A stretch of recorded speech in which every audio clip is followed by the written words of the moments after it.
Apple dikabarkan menghadapi kekurangan chip memori menjelang peluncuran iPhone 18 Pro pada September 2026.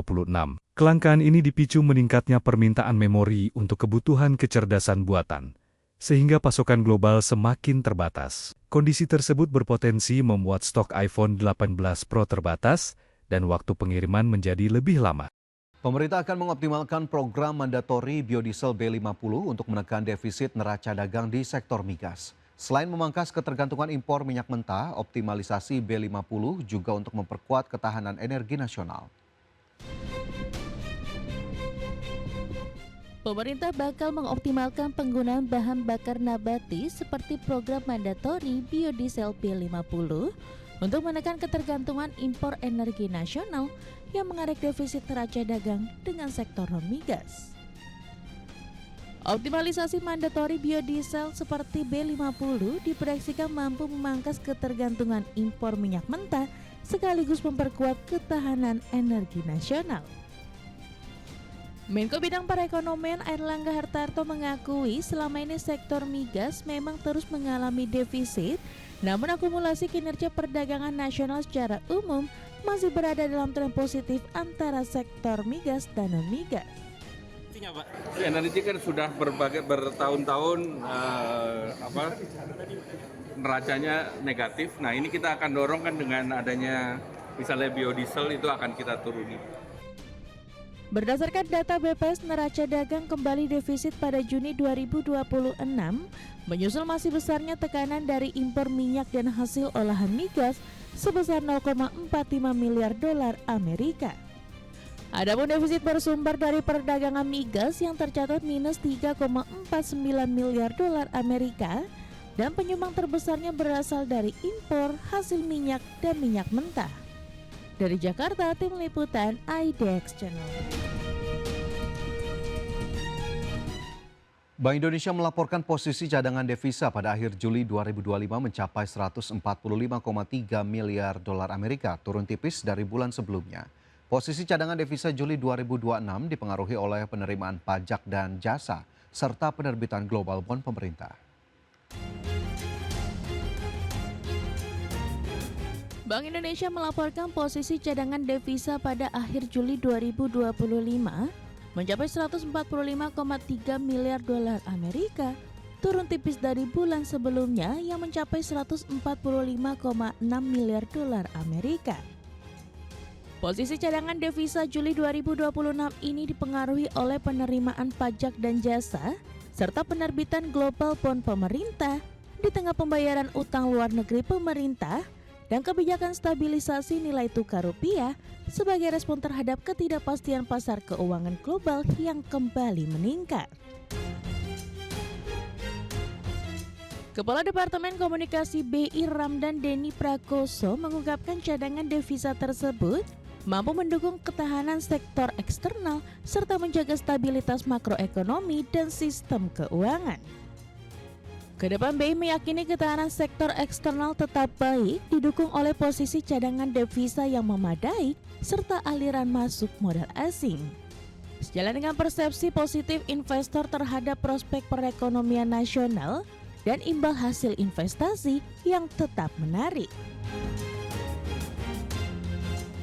Selain itu, BI juga terus meningkatkan sinergi dengan pemerintah dalam memperkuat ketahanan eksternal guna menjaga stabilitas perekonomian untuk mendukung pertumbuhan ekonomi yang berkelanjutan.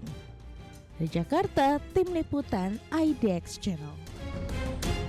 Pemirsa, Menteri Koordinator Bidang Perekonomian Airlangga Hartarto yakin pertumbuhan ekonomi Indonesia di sepanjang tahun 2026 akan berada dalam posisi yang cukup positif.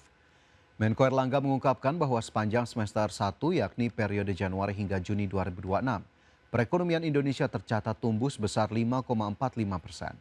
Pertumbuhan ini dinilai menjadi pertumbuhan ekonomi yang paling top di antara negara ASEAN. Capaian pertumbuhan ekonomi ini berhasil menjaga pertumbuhan ekonomi di atas 5% selama 5 tahun berturut-turut. Selain itu, Airlangga juga mengungkapkan pertumbuhan ekonomi di semester 1 yang positif tersebut berdampak terhadap tingkat kemiskinan yang terus menurun, lapangan kerja semakin bertambah, investasi tetap tumbuh, serta kepercayaan dunia terhadap Indonesia terus menguat. sepanjang satu semester ini kita tumbuh sebesar 5,45%. Dan tumbuh ini kita menjaga terhadap dijaganya 7 tahun pertumbuhan di atas 5%. Sehingga dengan pertumbuhan 5,45% sepanjang satu semester ini juga di antara negara lain termasuk di ASEAN itu salah satu adalah top, salah satu yang top. Kita kemarin lihat Thailand, bukan cuma Thailand, Vietnam yang sedikit di atas kita di. Pertumbuhan ekonomi pada kuartal 2 2026 sebesar 5,29% masih menyisakan persoalan ketimpangan dan dinilai lebih banyak dinikmati orang kaya. Ekonom Indef menilai perbaikan kualitas pertumbuhan ekonomi perlu dimulai dari penguatan daya beli masyarakat secara organik, bukan hanya melalui stimulus jangka pendek. Pertumbuhan ekonomi pada kuartal 2 2026 tercatat sebesar 5,29%. Meski demikian, kualitas pertumbuhan ekonomi Indonesia dinilai masih menyisakan persoalan ketimpangan. Menurut Direktur Big Data Indef Eko Listianto, saat ini manfaat pertumbuhan dinilai lebih banyak dinikmati kelompok masyarakat berpendapatan atas.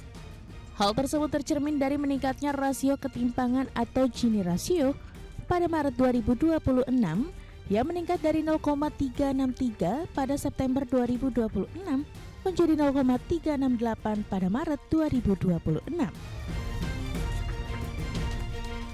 Eko menilai kenaikan ketimpangan di tengah pertumbuhan ekonomi menjadi pekerjaan rumah bagi pemerintah. Sebab pertumbuhan yang lebih tinggi semestinya juga diikuti pemerataan manfaat bagi seluruh lapisan masyarakat. Eko menyebut perbaikan kualitas pertumbuhan ekonomi perlu dimulai dari penguatan daya beli masyarakat secara organik, bukan hanya melalui stimulus jangka pendek. Salah satu caranya dengan menciptakan lebih banyak lapangan kerja formal. Kalau kita lihat juga manfaat dari pertumbuhan ekonomi, kalau kita lihat dari Gini rasionya, itu juga semakin mengarah ke masyarakat lapisan atas ya. Kita lihat terdapat ini ya, Gini rasio yang secara rata-rata itu sedikit meningkat ya, 0,363 menjadi 0,368 ya.